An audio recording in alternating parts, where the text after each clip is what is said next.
Welcome to Season 4 of The Agile Brand with Greg Kihlstrom, where we discuss business agility through customer experience, employee experience, and digital transformation. I'm your host, Greg Kihlstrom. The Agile World podcast is brought to you by TEKsystems, an industry leader in full-stack technology services, talent services, and real-world application.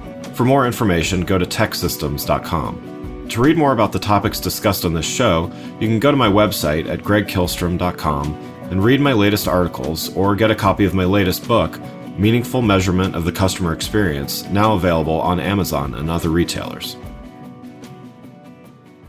My name is Greg Kihlstrom, and I'm the host of the Agile Brand podcast. Today, we're going to talk about growing and scaling a marketing agency and how to find the best clients in order to continue to innovate and achieve great results. To help me discuss this topic, I'd like to welcome Erik Huberman, founder and CEO of Hawke Media. Erik, welcome to the show. Yeah, thank you for having me. Yeah, looking forward to talking about this with you as someone who had grown and sold a marketing agency. To always like to talk shop here and learn from others as well. So why don't we just get started by you giving a little background on yourself as well as what you're currently doing at Hawke Media. Yeah, so background, make a long story short, I basically built two e-commerce companies that I sold, the last one about a decade ago, and then started advising and consulting for a bunch of brands on how to drive revenue growth using marketing. It's where I had really focused, obviously, in my own company too, and just found that the whole marketing ecosystem was broken. It is really hard to find great marketing talent. It's really hard to afford great marketing talent. There was just a lot of things in people's way when it came time to execute. And so just got sick of it, decided to hire my own team, started with 7 people, each with their own expertise. So like a Facebook marketer, email marketer, web designer, fractional CMO, et cetera, and went back to the brands I was advising for and said, hey, everything's a la carte, month to month, cheaper than hiring in-house. The idea is you could spin up what you need when you need it, and ebb and flow and change as your needs change. And that's how we started. And fast forward, now we're about 300 people and manage marketing for about 600 brands. Wow, that's great. So yeah, to dive in here. So as you just said, the agency grew from really, an idea of how to do things better to now nearly 300 employees. What was your initial goal when you kind of first set out? And you touched on this, but when did you know you had achieved it and had to kind of reset goals? Yeah, so it's funny. That's a good question. When I first started, there was no goal. It's just like, hey, I need to fix this immediate problem. Let me fix it. Yeah. And then after a few months of me going, oh, wow, this is actually like a bigger need than I thought. This wasn't like initially it was like, oh, my clients, I can't find a decent agency for them. So I'm just going to go do this myself. And then it was like, oh, it's not just my clients. It's everyone can't find a decent agency. So I'm going to start building this. And that's when I set the goal of, I used early on revenue numbers to actually like basically it was like a scoreboard for me. So I said, we're going to do 1 million, 2.5, 5, 10 in the first 4 years. And that's the goals. That's how I want to build this. Yeah. And that's how we started. And then once we got to that $10 million goal, I would say, because that's why I like this question, I had no idea where to go from there. That was just like, I had a very clear picture of how to do 1, 2.5, 5, 10. We actually hit all those goals and hit them within 1% every year. So like it was actually a testament to setting goals and how you manage to hitting those goals, et cetera. Yeah. So we did well then. And then I was just like, I don't know, do we go from 10 to 20? Like I had no plan from there. And I would say those 2 years were weird years for the company because I didn't really have a vision of where it would go from there. I was just like, let's just keep growing.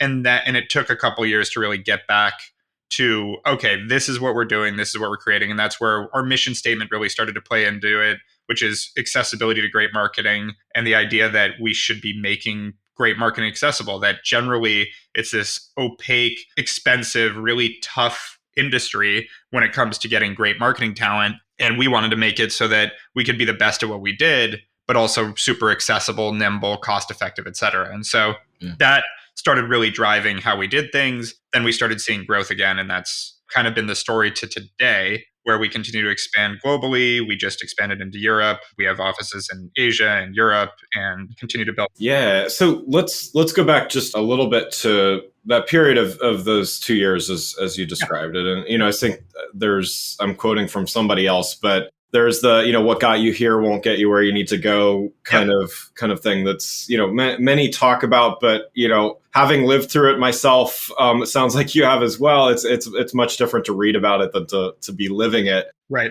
What were some of the things that you maybe tactics or methods that you use to kind of get, to use the word stuck, to kind of get unstuck? It wasn't easy. It took time because, people talk about like you have the visionary in the company and they're just, I think people just assume like they're sitting around thinking about things. And Right. like, so I'm working and trying to build and trying to grow and doing all these things without really knowing where that North Star is. But it's my responsibility as the founder and CEO to really set it. And so I hired actually a close friend for a few years that I thought, I always go back to what he said, which I thought put it best.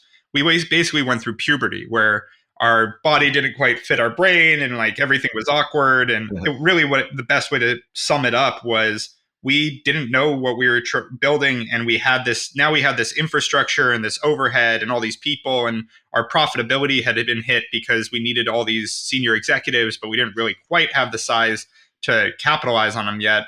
And so it was just a weird time for the company. But from what I understand, looking now at lots of other similar companies, it's kind of par for the course in this type of business. Yeah. Yeah. I mean, definitely. I mean, like I said, I lived through that as well at a few different stages of growth. And, it's, if you haven't been through it before, how, I didn't have an MBA. I didn't have a finance background or an operation. I was a designer that thought I was going to get to do what I love doing all day when I started a company. And sure enough, I had to learn everything else in the world too, and all that. So even with partners and employees and all that stuff, as you well know. Fast forward to today, then how do you continue your growth, and not only financial growth, but just innovation and, making sure that you're doing the right thing for your clients and also, outperforming your competitors? Yeah, it's constantly looking down the field, so to speak. Like, I think that's the best way to put it. And it's, that's not a perfect answer of like, oh, it's this simple little playbook, but it's like, where do we think the industry is going? Where do we think the economy is going? That's part of it too. And like, what do we think are going to be the things that actually play a part? And I'd say marketing changes very fast and slow at the same time. It's hard to explain, but it's like, there's always a new marketing channel, which I think is the fallacy of marketing, is that you have to jump on all these channels and do all these things all the time. That's the part that I don't agree with. But then you have something happen like the iOS changes for Facebook, and all of a sudden platforms that were the go-to platforms of the past decade don't apply anymore in the same way. And so you have to completely change what has been working for a decade.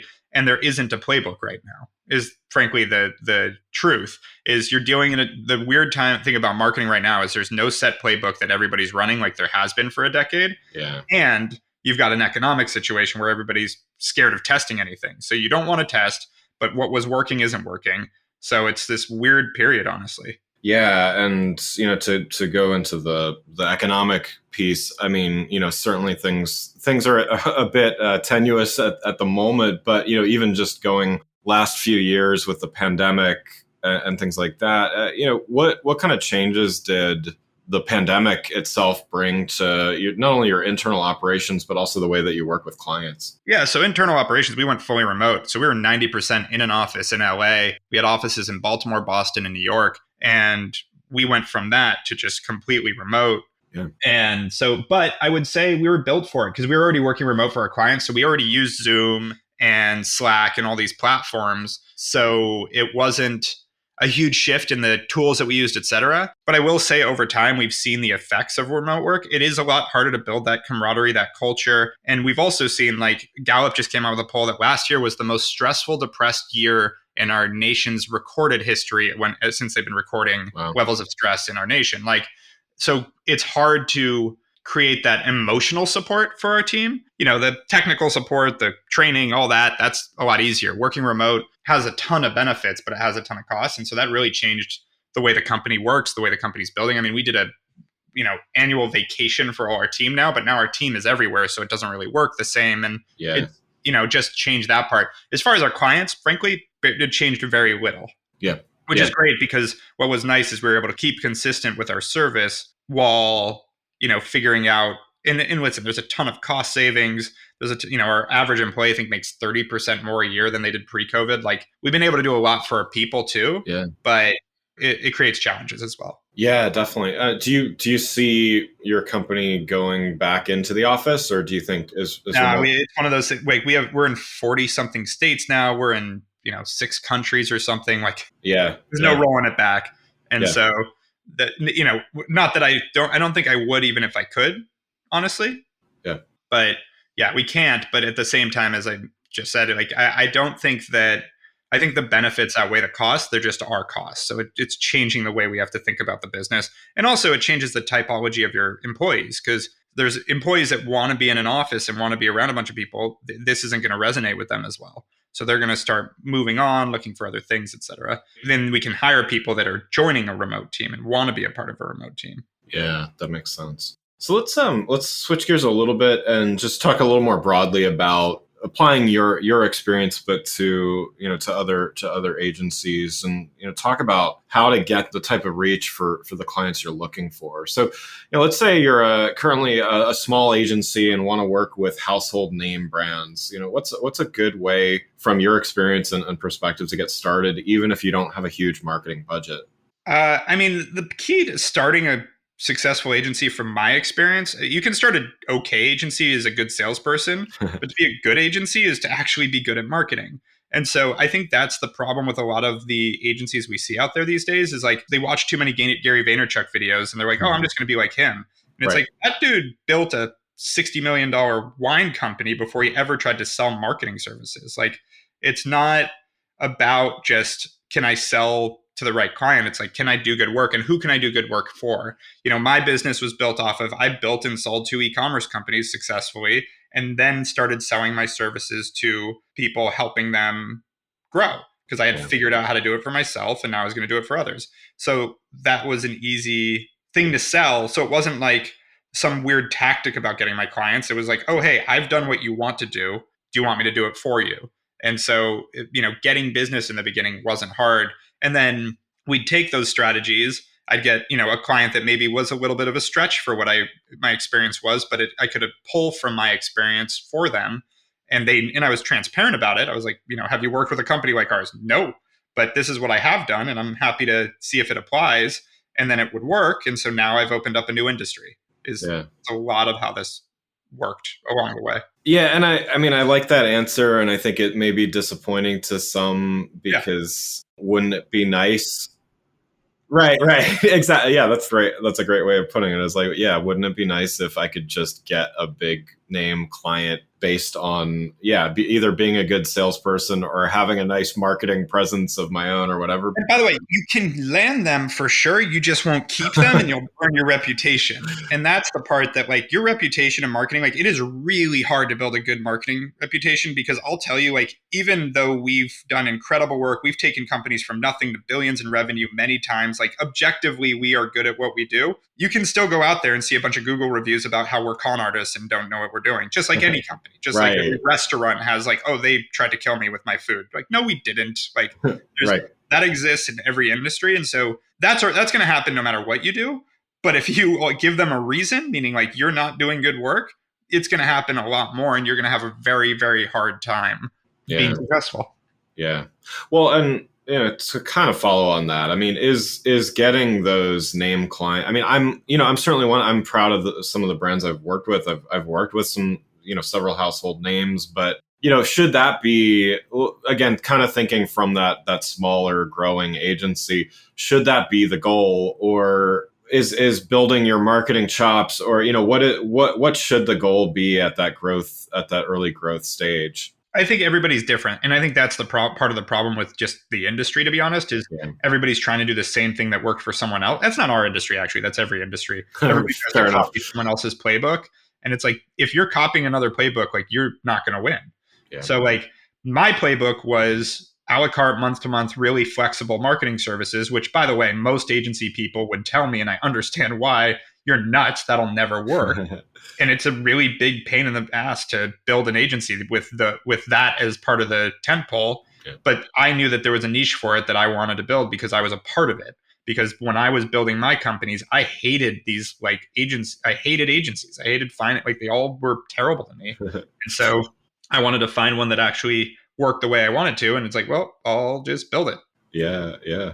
So, I've been doing this long enough to have seen several trends come and go and then come again and all that stuff. So, one trend is how much talent is brought in-house versus outsourced, right? And so again, I've seen this go up and down over the past couple decades, depending on any number of factors. Some of it's the economy, some of it's just trends. Yep. What do you see over the next few years in terms of that? I mean, do you see more in-house talent continuing to be brought in? And then, what's the role of the agency, over the next few years? Yeah, I think that conversation, having that conversation in a binary way, I think is the biggest mistake. Like, I think all companies should have both. Yeah. And I just don't think it's a weird thing to do to just make decisions in a binary way. I think we all know that extremes are never the right answer. And so when it comes to in-house versus agency, I think you need to look at your business, and depending on the stage, depending on what talent you've actually been able to attract, because this is a big part of it, is when companies say we're like, we're going to do, our media buying in-house. I'm like, you can't compete with me by finding some media buyer off the street. I literally have built a 9-year-old business on managing, training, hiring, recruiting, and giving all the tools to media buyers to do this way better than you can do it in-house as a small or medium business. Like, there's a reason we're good at what we do. And so trying to replicate that is insane. It's like, are you also going to build an entire tax accounting practice right. person business? Like, it's crazy to do. But if you find a great content creator that's really great and wants to work full time for you, like, then don't give that to an agency. You found someone. Like, there's reasons to do both. And I think that's important. In terms of trends, though, I think it's whatever someone wants to put on a headline or speak on stage about it that year. Again, I've been doing this long enough now that I've watched the trend of the year go back and forth and back and forth. We're going to outsource everything. We're going to in-house everything. And it's like, every time I see that, I go, okay, this one's an idiot. Right. I know what you mean. And I agree with you. And I think you just constantly want to follow that moving target. Just like, okay, so for now, this is working. And the other thing is, I'd say, if it ain't broke, don't fix it. I watch that happen with marketing a lot, where it's like everything is working really well. They're getting good returns. And they're like, okay, now we're going to change everything. Yeah. It's like, why? Right. Because of a headline somewhere, to your point. Yeah, it's I think, just thinking back to, I do consulting now, but even with the agency, like, the best relationships that I had with customers were always the most well-informed and the smartest client, the ones that tried to outsource the thinking in their marketing department entirely. That never ended well. It might have started great. Yeah, no, that's not. I agree with you. Yeah, you need both. You need internal people that are, living and breathing the brand, which is instinctually what people are thinking of when they say they're in-house. Like, they're going to live and breathe that brand. I'm like, I get what you mean by that. Right. But the problem is you're working in a vacuum in-house. So if you don't have a view into what else is going on, you don't have proper training. Again, our systems, like, no company smaller than, I'd say, if you're not $100 million plus company, and probably more, frankly, you're not going to have even close to the tools we have. Right. So, like, the amount of money we spend on marketing tools, because we can spread it across a bunch of companies, is a lot. And so the idea of doing that in-house is crazy, but the idea of not taking advantage of that with an agency is crazy. And so finding the proper partner is also, there's a reason almost every Fortune 500 uses agencies. Like, there's no, and a lot of people think there's a point where they get big enough to grow out of agency. It's like, that's not how the biggest companies in the world work, but sure. Yeah, agreed. Yeah. So one last question before we wrap up here. What would your advice be to somebody that, let's say, they're just starting out? With their small agency. What are some first things that they should be thinking about? Some first steps they should be taking to set themselves up for the most success? Yeah, it's going to be general business advice that applies just as much to an agency as anything else. Like, where do you fit in the market? That's like, is it actually needed? Are you solving a pain point? Because if you're not, if you're just another one, you're going to build a small business. But a lot of times, frankly, from an expected value standpoint, if you're good enough to build a small agency and hustle like that, you might be better off just getting a job or joining another agency. Right. If they've already built what you're like, if you don't have a unique perspective on what you're trying to build and you're just doing it because it makes some cash, it is a grind. And most agencies never break the $1 million mark, which means profit-wise, they're probably making $100,000 to $200,000 and running a business. Like, you can probably go get a job for that much money if you're good enough to build that agency. So, it depends on you. but it also depends on like what niche have you captured, and it could be a vertical niche. It could, like, where is it underserved that you have an opportunity to build something that's going to serve your customer better than they've been served. Like if that is something you've found versus like I know how to do marketing and I can make some cold calls and try to get some clients, like that's the part that I think people get stuck into. Yeah. And again, it turns into a hamster wheel for these people. And we do a lot of M&A, so we see kind of the back end of like burnout and the struggle that happens when those agencies haven't necessarily been built with that in mind. So again, it's like any business, you don't want to start a business for the sake of starting a business. You want to start a business because something's missing that you're filling. Yeah. That's great advice. Well, Erik, thanks so much for joining the show. For those listening, what's the best way for them to keep up with you and what you're doing? Yeah, I mean, you can add or / Erik Huberman on all the social channels is probably the easiest. Great. Well, again, I'd like to thank Erik Huberman, founder and CEO of Hawke Media, for joining the show. Thanks for listening to The Agile Brand with Greg Kihlstrom. Talk with you next week. Thanks again for listening to The Agile Brand with Greg Kihlstrom podcast, brought to you by Tech Systems. If you enjoyed the show, please take a minute to subscribe on your podcast channel of choice and leave us a rating so that others can find the show more easily. You can access more episodes of the show at www.theagilebrand.show. To get a copy of my latest book, Meaningful Measurement of the Customer Experience, visit my website at gregkihlstrom.com. Until next week, stay agile.